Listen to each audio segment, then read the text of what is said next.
Bismillah, la haula wala quwata illa billah. Allahu Akbar. Itulah yang selalu tertanam dalam hati aku. Malam ini aku ingin berbicara dengan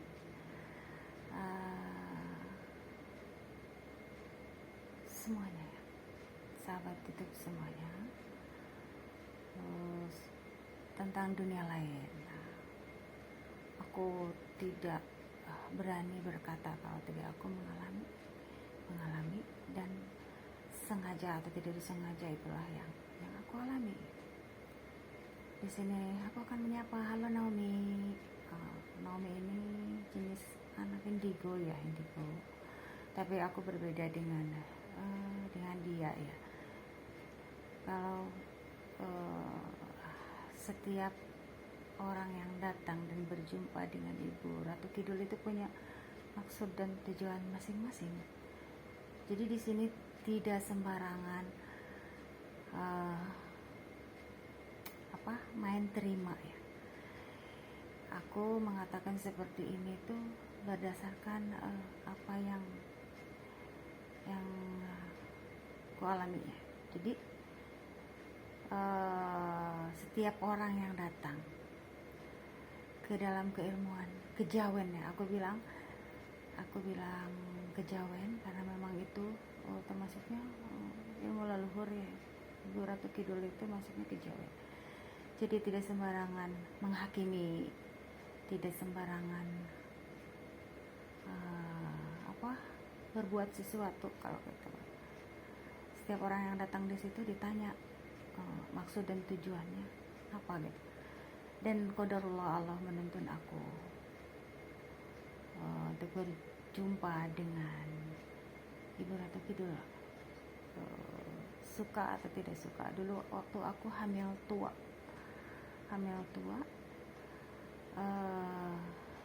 putri aku adalah salah satu putri aku.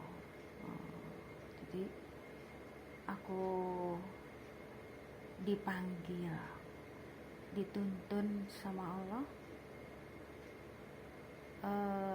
Sebenarnya enggak dituntun, sepulang umroh aku dituntun sama Allah untuk untuk meluruskan sesuatu. Kalau pertemuan aku dengan Ibu Ratu Kidul itu waktu aku hamil salah satu putri aku tidak usah menyebutkan. Jadi di sini Ibu Ratu Kidul itu mengatakan, kenapa kamu tidak bisa menerima ilmu kejawen ke batin, lahir batin aku tidak bisa, karena aku punya pondasi dari nenek yang mengajarkan. Ya sudah, percaya, kita mah percaya pada Allah, maksudnya gini, kepada kalau dibilang kita Islam murni kali ya, itu udah intinya di situ, Islam murni. Jadi cukup beramal, berbuat baik, tidak ada ritual tertentu, tidak ada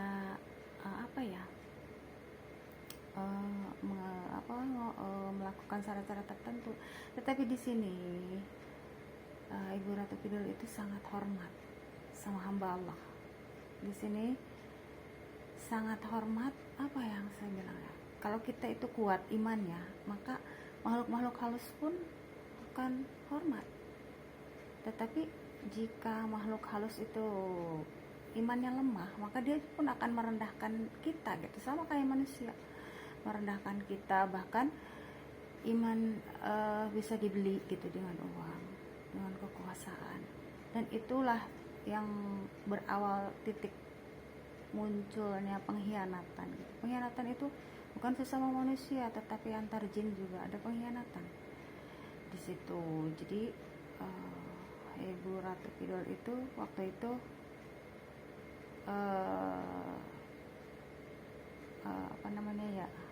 hanya menanya. Jadi di situ menanyakan gitu. Dan beliau itu sangat kalau aku bilang sangat bijaksana orangnya. Aku bilang orang karena dulunya dia manusia. dia tidak memaksakan kehendak. Tetapi manusia akhir zaman ini sebaliknya, justru mereka yang memaksakan kehendak itu. Mending kalau kehendaknya itu tidak tidak melanggar norma-norma agama, norma kemanusiaan, norma susila. Mereka itu memaksakan kehendak untuk kepentingan dirinya sendiri, bahkan yang dihubungkan dengan politik-politik.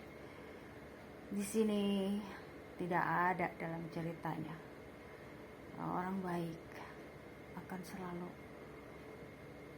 Allah jaga dan lindungi ya. Di sini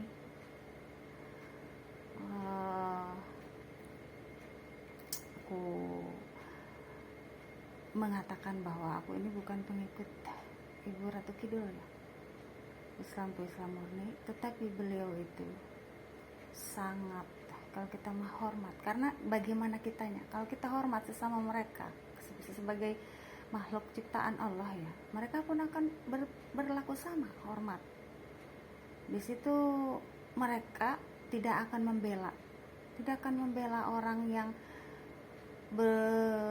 bersekutu dengan beliau ya. Ibu Ratu Kidul itu tidak akan membela orang yang meminta bantuan sama Ibu Ratu Kidul, sepanjang buat apa dulu mereka meminta gitu. Ibu Ratu Kidul itu lebih menyayangi orang-orang yang baik, meskipun kita itu bukan pengikutnya gitu. Karena apa? Orang yang baik itu akan senantiasa melakukan amal baik, kebaikan kepada alam semesta. Alam semesta ini luas ya. Ada hewan, tumbuhan, ada lingkungan yang selalu seharusnya dijaga gitu. Jadi kepedulian yang tinggi. Tingkat kepedulian tinggi sekarang banyak yang tercemar, hutan gundul, terus laut-laut banyak yang tercemar. Dan di situ akhir zaman ini sesuatu yang benar-benar luar biasa, pemaksaan kehendak dari berbagai sektor ya. Dan itu yang membuat alam juga murka sebenarnya, sudah mual, kalau dibilang mual dan muntah, ingin muntah ya, kalau dibilang alam itu sudah mual dan muntah sama kita ya, sama kita. Tapi kitanya itu tidak pernah berpikir gitu, tidak pernah berpikir, hanya berpikir tentang ambisi dari berbagai aspek ya. Aku tidak bisa mengatakan semua ambisi lah, dari mulai warisan, kekuasaan, terus harta, uang, semualah, intinya semualah semua ambisi. Jadi di sini rusaknya tatanan kehidupan itu di situ. Aku aku bilang untuk apa, kalau menurut aku ya, aku orang yang tidak pernah berambisi terhadap hal apapun. Jadi hidup ini dijalani dengan isi going, dengan rasa syukur apapun yang kita miliki. Tidak ada sedikit pun untuk berambisi terhadap sesuatu hal ya, karena sesuatu itu sudah qadarullah, tercatat sesuai dengan porsinya masing-masing. Jadi tidak ada yang perlu diperebutkan, diperdebatkan. Tetapi manusia-manusia yang mempunyai hasad, iri, dengki, dan ingin menguasai sesuatu ya, menghalalkan segala cara untuk mendapatkan sesuatu hal. Dan aku menghormatilah setiap orang yang menggunakan caranya masing-masing, karena itu berbalik lagi ke dalam diri masing-masing. Di sini ada suatu nego ya, mungkin ada suatu nego seperti manusia. Aku menghormati orang-orang yang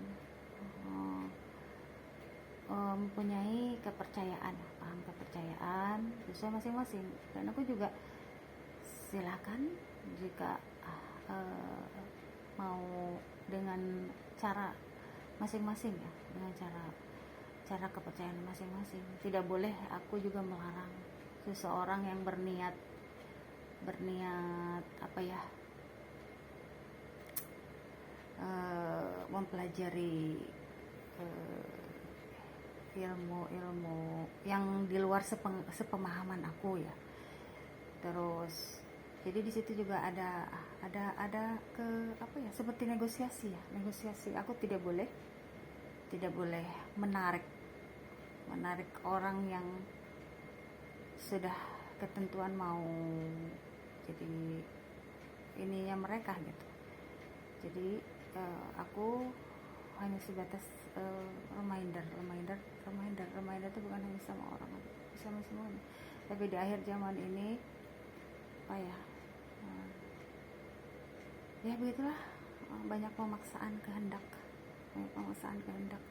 Dan makhluk halus itu kalau sudah tunduk ya, kalau tunduk tidak akan memaksakan kehendak, mereka itu memegang janjinya. Tapi manusia itu sebaliknya, perkataan tunduk itu hanya di mulut, tetapi kenyataannya mereka masih ingkar di belakang tuh. Jadi apa ya, tetap menyakiti,